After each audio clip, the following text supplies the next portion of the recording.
పెద్దలు మైదుగూరు శాసనసభ్యులు రఘురామరెడ్డి గారు మాట. ఈనాటి సాగునీటి కొరకు దీక్ష చేసేటువంటి మన పోరాట యోధుడు శ్రీ జగన్మోహన్ రెడ్డి గారికి, మరికి వేదిక ఉన్నటువంటి వైఎస్ఆర్ కాంగ్రెస్ పార్టీ నాయకులు, మరి నియోజకవర్గం నుంచి వచ్చినటువంటి నలుమూల నుంచి వచ్చినటువంటి వైఎస్ఆర్ కాంగ్రెస్ పార్టీ కుటుంబ సభ్యులందరికీ నా నమస్కారాలు. మరి మనం చూస్తున్నాం చంద్రబాబు మాటలు కేవలం అరచేతిలో వైకుంఠం చూపిస్తున్నాడు, కానీ చేతుల్లో మాత్రం శూన్యం ఈ ప్రభుత్వం, ఈ ముఖ్యమంత్రి. మరి స్వర్గీయ రాజశేఖర రెడ్డి గారు ఉన్నప్పుడు జరిగినటువంటి ప్రోగ్రెస్ ఏ రకంగా ఉంది, మరి ఈ 3 సంవత్సరాల్లో ఏ రకమైన ప్రోగ్రెస్ ఉంది మనం గమనిస్తున్నాం. మరి ఇవన్నీ కూడా 1984-85లో అప్పటి ముఖ్యమంత్రి ఎన్టీ రామారావు గారు చెప్పారు. గాలేరు నగరి అని పేరు పెట్టారు, హంద్రీ నీవా అని చెప్పి పేరు పెట్టారు, చిరుగంగా అని పేరు పెట్టారు, ఎస్ఆర్బీసీ అని పేరు పెట్టారు. పేర్లు మాత్రం రామారావు గారు మంచి ఉద్దేశంతోనే పెట్టిపోయినాడు. మరి ఆయన్ని ఏ రకంగా చంపింది మనందరికీ తెలుసు. ఎవరో కాదు, సొంతం అల్లుడే ఆయన మోసం చేసి గద్దెదించినటువంటి ఘనత చంద్రబాబు నాయుడుది. మరి అటువంటి చంద్రబాబు నాయుడు గారు ముఖ్యమంత్రి అయిన తర్వాత మరి రాయలసీమలో ఏ ఒక్క ప్రాజెక్ట్ అయినా కదిలింది అని చెప్పి అడుగుతున్నా, ఏ ఒక్క ఎకరానికైనా నీరు ఇచ్చాడా అని చెప్పేసి అడుగుతున్నా. మరి రైతులను అన్ని విధాలా మోసం చేసినటువంటి నాయకుడు చంద్రబాబు నాయుడు. మరి అదే 2004లో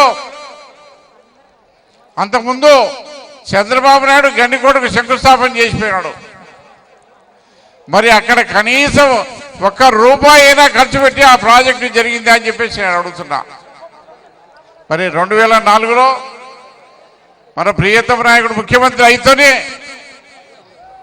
మరి ఈ యొక్క రాయలసీమలో ఉండే ప్రాజెక్ట్స్ అన్నీ కూడా కదలిక యుద్ధ ప్రాతిపదికన స్టార్ట్ చేయించాడు. మేము చూసాం, ఎస్ఆర్బీసీ కానివ్వండి, గాలేరు నగరి కానివ్వండి, హంద్రీ నీవా కానివ్వండి, కోట్లాది రూపాయలు వెచ్చించి మరి శీఘ్రగతిన పనులన్నీ బాగా జరిగాయి. యుద్ధ ప్రాతిపదికన చేయించిన ఘనత ఒక రాజశేఖర రెడ్డి గారిదే. మరి అదే కాదు, తెలుగంగ కూడా చూసాం మా కాన్స్టిట్యూన్సీలో. మేము ఎన్నోసార్లు అడిగాము అప్పుడు ముఖ్యమంత్రి గారిని, తొందరగా పూర్తి చేయండి. మరి కరుపీడిత ప్రాంతం ఇదంతా రాయలసీమ, డబ్బులు లేవంటాడు. ఇరిగేషన్ ప్రాజెక్ట్స్ గురించి మాట్లాడితే నవ్వుతాడు. అంటే రాయలసీమ కూడా ఇరిగేషన్ ప్రాజెక్ట్స్ కావాలన్నా, రాయలసీమ కూడా రైతులు ఉన్నారనేటువంటి ఒక హేళనా భావం ఉండేది అన్నమాట అతని దగ్గర. మరి ఈనాడు 3 సంవత్సరాలు పూర్తయింది, 3 బడ్జెట్లు అయిపోయినాయి, ఇంకా ఉండేది కేవలం 2 బడ్జెట్లే. మరి 3 భాగాలు అయిపోయింది. మరి ఏ ప్రోగ్రెస్ జరిగింది ఈ 3 సంవత్సరాల్లో అని చెప్పేసి నేను అడుగుతున్నాను. మరి దాదాపు రాజశేఖర రెడ్డి గారు పూర్తి చేసిన గాలేరు నగరి 85% పనులు పూర్తి అయితే ఆయన 5 సంవత్సరాల్లో 85% పనులు పూర్తి చేశాడు. మరి ఈ 3 సంవత్సరాల్లో 15% కూడా పనులు పూర్తి చేయలేదంటే ఎంత దుర్వినియోగంగా ఉంది ఈ యొక్క ప్రభుత్వం యొక్క ఆలోచన అని చెప్పేసి నేను మనం చేస్తున్నా. 15% పనులు పూర్తి చేసేదానికి ఇప్పటికి 3 సంవత్సరాలు అయిపోయింది, ఇంకా ఉండేది కేవలం 2 సంవత్సరాలే. నేను ఒక్కడే చెప్తున్నా, ఈ 2 సంవత్సరాల్లో కూడా ఈ ప్రభుత్వం ఈ రాయలసీమకి ఎలాంటి ప్రాజెక్టు పూర్తి కాదు. మళ్ళీ మనకు జగన్మోహన్ రెడ్డి గారు ముఖ్యమంత్రి రావాలా, ఈ ప్రాజెక్టులను పూర్తి చేసుకోవాలా, అంతవరకు మనకి తిప్పలు తప్పవు అని చెప్పేసి నేను మనం చేస్తున్నా. ఏది ఏమైనా కానీ ఈరోజు ప్రజల్లో మేము తిరుగుతున్నాం, గడప గడపకు ప్రజలు చీకొడుతున్నారు ఈ ప్రభుత్వాన్ని.